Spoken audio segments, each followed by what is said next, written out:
Nosaltres, al CEAP, estem col·laborant amb National Geographic amb un projecte que es diu Pristine Seas, que la traducció és Mars Pristins, en el qual volem o anem a tots els oceans o totes les zones verges del planeta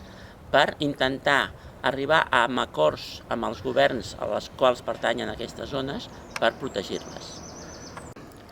El que hem aconseguit fins ara és la protecció de més de 2 milions de quilòmetres quadrats d'oceà,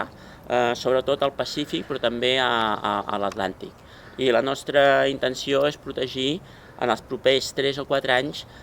uns 2 milions de quilòmetres quadrats més d'oceà. Això, perquè ho tingueu present, les Illes Medes no arriba a 1 quilòmetre quadrat, tota la reserva de les Illes Medes, perquè us feu una mica una idea de la dimensió de les àrees marines que estem protegint.